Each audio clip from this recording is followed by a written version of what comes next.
সম্মানিত উপস্থিতি, আপনাদের মাঝে এখন কোরআন ও হাদিস থেকে কিছু মূল্যবান কথা বলার জন্য অনুরোধ করছি হাফেজ হযরত মাওলানা মোহাম্মদ আইয়ুব আলী আনসারী সাহেব।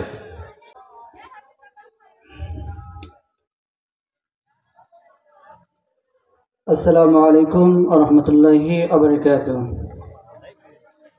কি আপনারা মন খারাপ করছেন না রাগ করছেন?